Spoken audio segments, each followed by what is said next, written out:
Professor Mariel Borowitz. I'm an associate professor in the Nunn School of International Affairs. I do research on international space policy issues. So that could be anything from where should humans explore in the solar system, trying to understand questions like that, looking at what's happening in the commercial sector, maybe commercial launch industry, and also on the national security side as well, kind of what's happening with the security of space and sustainability of space long term. I got interested in space in general when I was in elementary school and sort of never went too far from that. I always knew I wanted to do something in that field. I actually studied aerospace engineering as an undergraduate and really loved that perspective, understanding kind of the science and the engineering piece behind it, but then got really interested in space policy and the policy world and how we coordinate internationally, because so much of what we do in space requires us to work with other countries to really make things function well and to really achieve what we're capable of. Georgia Tech is the perfect place to do the kind of work that I do. We're here in the Sam Nunn School where people are looking at issues of international affairs, understanding how countries are working together, understanding these, all sorts of global problems, but also in a school that really understands and values science and technology and engineering. And so when you're talking about space, you've got to have that technical element. You've got to understand and appreciate how that affects what policy challenges we're going to have, and also how we can go about solving some of those policy and international relations issues.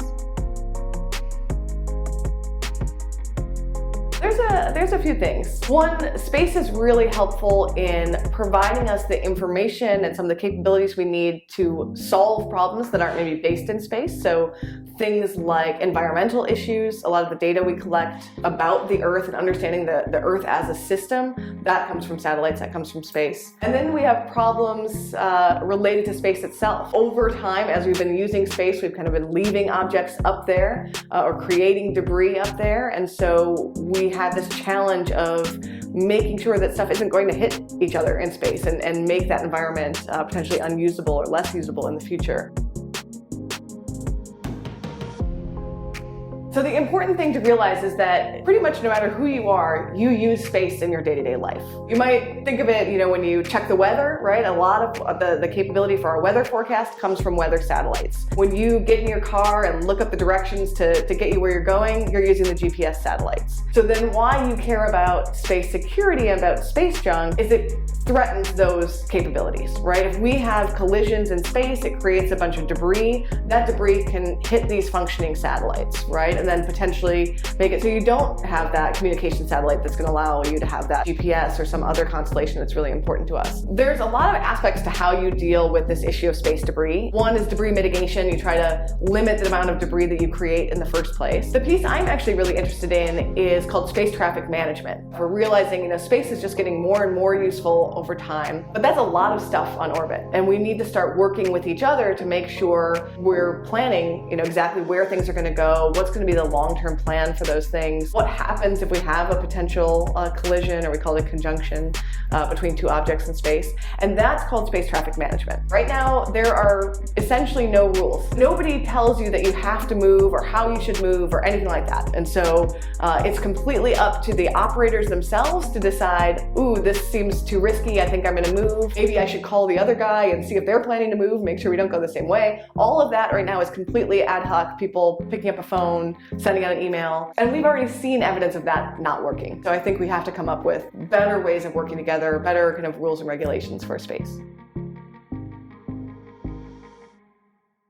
So there are lots of satellites that are orbiting the Earth and collecting data, and that information is really useful for understanding the environment. Satellites are unique because they can collect data over the oceans, over the Arctic areas, over deserts or other sparsely populated areas that you just can't collect any other way. And there's lots of those satellites up there. So there's more than 35 countries that have operated or owned an Earth observation satellite. And what I looked at in my research is what the countries actually do with that data and how they make it available or not to other countries. About half of the data that we've collected about the Earth since the beginning of the space age, the data is freely available, anyone can use it for any purpose. But the other half of the data is restricted in some way. But there also have been examples where we know that satellite data is useful and valuable, and so Governments want to experiment with selling that data, right, to try to get some of that value back and offset some of that expensive taxpayer-funded projects. The challenge with that is that a lot of this data is useful for science, it's useful for things like weather. It's not the kind of data that most people are just going to go out and buy. And so usually you don't generate a lot of revenue by trying to sell it, but you do really decrease the amount of use of that data across all different types of users. And we've really seen a trend over time where making the data more openly available is getting the most value, right? That's how you get the most people to use the data, you get the most output from it. You know, it's an expensive satellite, but if you want to get the most return for society, you give it to as many people as you can to actually use that data. I think students that are here and understand the science and technology, are interested in aerospace engineering, for example, the work that they're going to do and the types of projects they're going to work on in the future are going to be directly impacted by what's happening in the international environment. So the types of cooperative projects that we come up with to do, that's going to determine what the next big destination is, or what the next big project is. How the government interacts with new commercial entities like SpaceX or Blue Origin is going to be part of what determines where those entities go next and what they're capable of. So even if you're going to the commercial sector, if you really want to understand what's happening, what's the trajectory there, you need to understand kind of the international issues behind it.